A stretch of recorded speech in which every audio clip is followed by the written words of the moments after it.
sebelumnya pengen banget dapat piala ini, tapi selalu gagal. 6 kali final kan, tahun 2000, 2002, 2004, 2010, 2016 dan runner up. Nah, sekarang nih kita kembali ke laptop lagi, makanya mau dapat ini nih. Kenapa?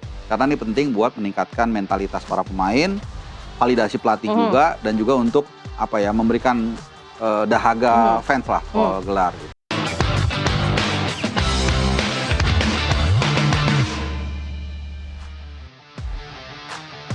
Kembali lagi di Sportcast, masih bersama saya Permatasari Harap juga dengan Haris Pardede. Ada Harpa di sini. Kalau kita bicara tadi, Indonesia akan berhadapan dengan Vietnam. Ini adalah lawan yang sesungguhnya, ujian yang sesungguhnya sudah ditunggu-tunggu pastinya. Tapi itu juga Harpa kayaknya udah gak sabar kalau bahas Vietnam, kayak lebih mendalam seperti apa. Oke, kalau kita lihat Indonesia itu kan sudah berkali-kali lah bertemu dengan Vietnam. Terakhir di Piala AFF itu pun kita pernah kalah 1-0, benar ya? Betul. Tapi pada saat babak kualifikasi Piala Dunia 2026 juga kita pernah menang di 3-0. 3-0 benar ya? Nah, tapi kan sekarang gini, kalau kita melihat pertemuan keduanya nanti berhadapan dengan Vietnam, bisa dikatakan, dan berikut adalah head to head, Harpa head to head Indonesia berikan Vietnam, di mana ini adalah 5 laga terakhir Vietnam. Vietnam ini di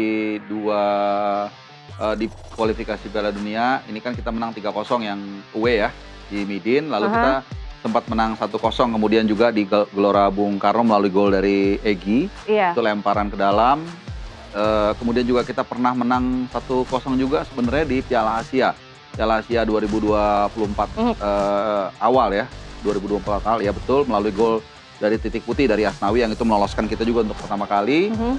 Jadi kalau kita lihat secara umum rekor kita dalam beberapa tahun terakhir sebenarnya agak seimbang, agak sedikit kita unggul, tapi memang tercoreng ketika kita kalah di Piala AFF 2 tahun lalu. Tapi kan kita. Tapi yang terakhir kan dengan U23 yang main.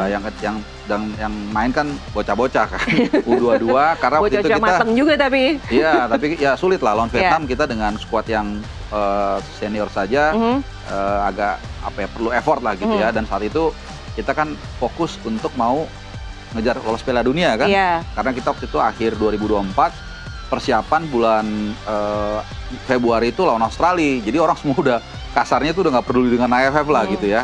Nah, tapi ternyata ya semua berubah, pergantian pelatih juga, dan akhirnya kita kembali ke laptop nih untuk mengejar AFF yang belum pernah kita dapatkan, karena ini selalu nggak tahu kenapa istilahnya itu ciong terus gitu. Saat kita bisa meraih ini menurut saya 2024, tapi kita lagi fokus Piala Dunia, sehingga akhirnya diturunkanlah pemain-pemain muda. Tapi saat kita sebelumnya pengen banget dapat piala ini, tapi selalu gagal. 6 kali final kan, tahun 2000, 2002, 2004, 2010, 2016 dan runner up. Nah, sekarang nih kita kembali ke laptop lagi, makanya mau dapat ini nih. Kenapa?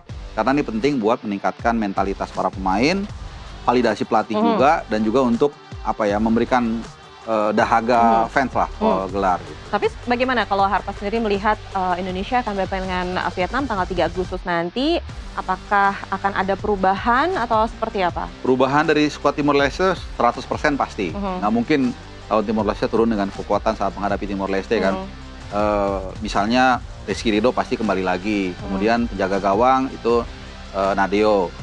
Bek kanan kemungkinan besar akan kembali diisi oleh Sandy Walsh, kiri itu bisa jadi Sen Patinama atau Donitri Pamungkas. Yang tengah ke depan kan seperti yang saya katakan tadi sebenarnya nggak beda jauh nih. Nah, yang jadi agak tantangan adalah dari gelandang double pivot Mark Locke dan juga Ivar Jenner, Tom Hai, lalu Michel Becker, mereka kan selalu main kan dari matchday pertama, tadi juga starter dan mainnya cukup lama juga. Nah, ini kebugarannya seperti apa? Karena jaraknya kan cuma 2 hari kan. Sekarang tanggal 31 mereka pulang. Berarti tanggal 1 tuh nggak dihitung biasanya. Baru mereka mungkin tanggal 2 official training. Tanggal 3 main itu sempit jaraknya. Walaupun Vietnam juga sama. Vietnam juga saat ini kita berbicara lagi main. Dan mereka akan nanti terbang kan dari Vietnam ke Jakarta. Jadi waktu istirahatnya beda. Malah kita unggul 2 jam lah, 3 jam. Tapi itu nggak terlalu berpengaruh. Jadi secara waktu istirahat kita dengan Vietnam sama. Secara squad juga kita sama-sama pemain senior. Unggulnya sedikit kita adalah kita akan bermain sebagai tuan rumah. Tapi yang menarik adalah pelatih Vietnam ini pernah melihat laga uji coba pemain Indonesia di GBK. Nah, ini gimana? Pasti kan juga sudah memonitor juga. Iya, karena begitu Kim Sang-sik tahu bahwa mereka segrup dengan Indonesia, ya pasti harus dimonitor kan, gitu. Kita juga mungkin seharusnya memonitor mereka, mungkin nggak langsung gitu. Jadi itu wajar-wajar aja. Dan again, eh, mapping itu kan nanti tinggal mereka mau masaknya gimana kan. Misalnya dia tahu nih, oh nih si ini nih menarik nih untuk dipancing emosinya misalnya nih. Siapa yang paling emosian Siapa nih? yang bisa juga. Iya. Atau oh dia orang dia kayaknya dia nggak kuat 80 menit nih, jadi kita gas terus. Kayak tadi kan Jordi Amat dihajar terus.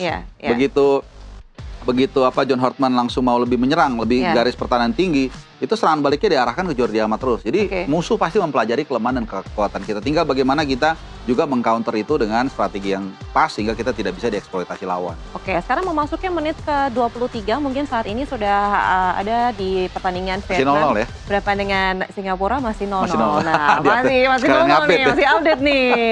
Berarti juga kesulitan nih ya lawan Singapura. Iya kan saya bilang, Singapura juga bukan tim kaleng-kaleng juga, walaupun ya menurut saya mereka bukan Thailand, Vietnam, tapi nggak bisa dianggap remeh juga. Kita bisa lihat kemenangan mereka dari Kamboja, gol dari anaknya Fandi Ahmad ya, Ilhan Fandi Ahmad. Bukan Ilham, mulutnya kita agak susah, makanya ngomong Ilham kan.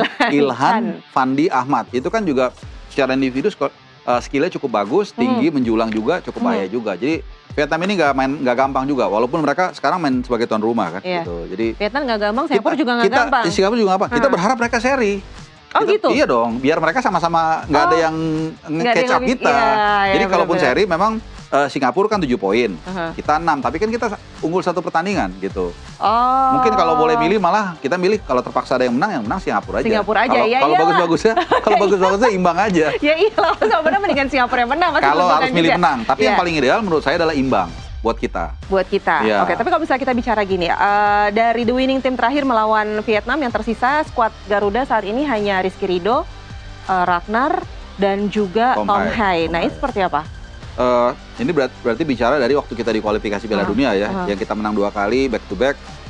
Artinya banyak pemain baru yang nantinya juga akan turun gitu loh, karena kan yang the winning team pada saat babak kualifikasi pas terakhir bermain ini hanya 3 orang ini nih yang masih standby. Berarti kan yang masuk ini yang mulai mereka udah tahu lah cara permain Vietnam seperti apa. Sisanya kan mereka belum pernah gitu. Iya, nggak pernah itu kan bisa jadi plus bisa jadi minus. Bisa jadi plus, maksud Anda mungkin perspektifnya nggak bisa dibaca. Nah kita sendiri juga perlu penyesuaian dong kalau pemain baru, sama aja sebenarnya. Cuman kalau kita lihat dibandingin yang di Midin misalnya waktu 3-0, sebenarnya sekarang lebih kaya. Ya kan ada Ivar Jenner, terus ada siapa lagi? Egy, ada juga satu Egy ya, Egy main juga. Lalu juga ada Michelle Baker, ada Mark Locke yang baru ya, walaupun saat itu kan dia nggak main. Bahkan kan mungkin bisa juga jadi ancaman bagi mereka ya. Bisa juga ya, tergantung kita bagaimana kemudian bisa kompak. Makanya tadi waktu Timor Leste saya berpikir kenapa Tom Hai, Michelle Baker, sama Eleanor Renders itu dipertahankan? Karena mereka atau John Hartman menurut saya pengen mengkompakkan mereka di lini depan. Karena ini akan diperlukan nanti saat menghadapi Vietnam. Sayangnya kan babak pertama tadi nggak jalan kan gitu. Eliano bagus di pertandingan pertama, tapi lawan Timor Leste ya nggak tahu kenapa nggak jalan semua tuh di babak yang pertama tadi kan. Jadi ya secara skuad harusnya kita agak sedikit lebih optimis karena ada upgrade dibandingkan saat kita menang back to back di kualifikasi Piala Dunia kemarin 2 tahun lalu. Gitu. Tapi Vietnam ini punya 3 pemain naturalisasi dan 1 pemain keturunan. Kalau Harpa melihat kekuatan dari para pemain atau skuad Vietnam, seperti apa? Iya, salah satunya kan yang paling menonjol adalah Rafaelson ya. Ini dia Nguyen Xuan Son. Nama ininya Rafaelson. Ini yang paling harus diwaspadai. Kenapa? Karena dia sangat tajam, kemudian juga secara fisik sangat kuat sekali. Ini yang benar-benar nanti menjadi ujian bagi pertahanan kita. Tadi saat lawan Timor Leste itu ada 2-3 kali mereka bisa menciptakan bahaya di kotak penalti lawan.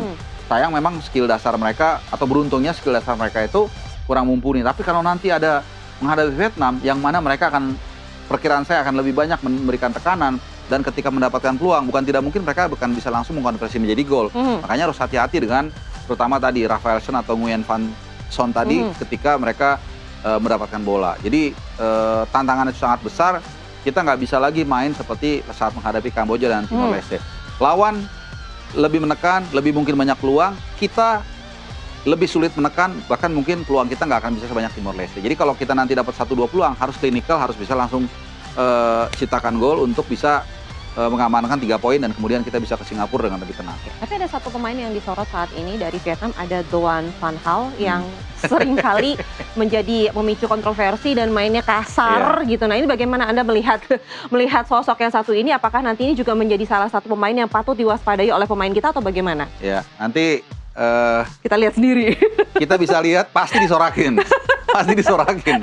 Karena ini kan yang membuat Evan Dimas cedera kan, tahun 2019 saat final SEA Games kan. Ya pasti ada teror lah dari penonton. Ya meskipun kita juga harus introspeksi ya. Jujur saat ini dia masih bermain di level tertinggi, tapi ya pemain kita sudah declining gitu ya. Jadi memang tapi udah kebaca lah, pasti kita ini ada satu ini nih gitu, perlu diwaspadai juga nggak sih gitu? Dari kitanya, mungkin udah ada bisik-bisik yang ini nih awas ya gitu. Dari mereka, dari kita? Dari kita, ya itu tadi beberapa pemain naturalisasi itu, 4 pemain itu kan harus waspadai. Don Van Hau juga sama, tapi kan dia kan pemain breaker kan, jadi kita yang lebih waspadain dia gitu. Dia yang mungkin katakanlah mempressing kita, tapi ya balik lagi tadi soal provokasi ini sangat penting. Ini kita ngajak sedikit ke Piala Dunia kan baru berlangsung kan, ketika pertandingan antara Paraguay dan Perancis. Itu Deschamps sudah tahu Paraguay akan menteror, akan memprovokasi, tapi kalau dari yang saya lihat ya, Deschamps sudah membekali para pemainnya dengan wejangan-wejangan lah, sehingga udah tahu nanti kamu bakal diginiin, kamu jangan sabar. Akhirnya kan Mbappe ketawa-tawa aja kan tiap diprovokasi, dan akhirnya mereka bisa melewati rintangan itu. Nah, itu yang menurut saya yakin juga sudah di briefing, sudah dikasih masukan. Kan John Halvan nggak tahu kan peta peperangan kita dengan Vietnam seperti apa, dengan Malaysia seperti apa, karakter seperti apa. Asia ini pasti udah ngasih tahu, ini lo begini loh, nanti mereka akan kemungkinan begini main kasar. Nah itu yang harus diantisipasi, dan ditekankan berulang-ulang ke pemain. Karena walaupun sudah dikasih tahu nih, Ai nanti kamu bakal diganggu sama dia loh. Tetap aja di lapangan beda. Nah di lapangan beda, lagi capek, disenggol dikit, atau dia mungkin, iya kadang-kadang kita nggak tahu intrik-intrik dia diajarin bahasa yang ofensif, bahasa Indonesia, sehingga dia terpancing, macam-macam akal-akalan pemain ini kan. Nah itu yang kita harus mengantisipasi 2 langkah di depan mereka gitu. Karena kadang-kadang ya kalau dengan Vietnam saya yakin lah pemain kita lebih bagus ya secara kualitas, tapi kadang-kadang faktor non teknis ini kalau kita nggak mengantisipasi itu bisa menjadi bumerang buat kita. Ya apalagi kalau misalnya sudah dikasih tahu dari awal, Harpa yang ini ya, inget ya ini ya. Jadi ketemu dia boleh emosi ya, jadi berjaga-jaga terus bisa gitu juga. Kan. Masa gini juga, mereka ini selalu setiap menjelang pertandingan itu selalu mengeluarkan statement yang memang bikin kuping merah. Nah bedanya dengan zaman dulu di era non sosmed, apa ya, hardikan mereka itu tidak sampai halaman handphonenya pemain. Karena kan gak ada sosmed dulu. Kalau masuk ke media konvensional itu kan disaring. Nah sekarang kan dia bisa lihat nih, wah awas nih ngata-ngatain gue. Udah kecatet langsung. Mereka kan kayak kita juga buka sosmed kan. Apalagi pemain kita udah ada 2 kartu kuning tadi kan, ada Raihan Hanan dan juga Reinders. Iya, Reinders juga ya, betul. Ya, makanya jaga-jaga juga dong. Iya, dan ini kan nggak kayak kalau sampai kita kena kartu kuning kedua, maka absen lawan Singapura. Sedangkan kita nggak tahu kan hasil Vietnam. Kalau hasil Vietnam tidak sesuai dengan harapan, misalnya tidak menang, maka lawan Singapura wajib menang juga. Nah, kalau kekurangan pemain ini kan jadi masalah.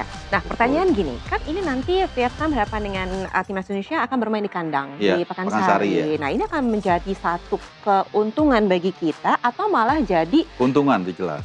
Bukan jadi beban. Enggak. Kalau kita lihat, makanya kita menang away itu sangat jarang sekali. Sangat jarang sekali. Tadi lawan Timor Leste nggak usah dihitung lah, ya kan. Terakhir kita menang away itu kan yang benar-benar valid itu kan lawan Vietnam tadi 3-0. Di Midin itu udah 2,5 tahun yang lalu. Sebelum itu kan lama lagi. Kenapa? Karena kita kebiasaan main home. Jadi nggak teruji.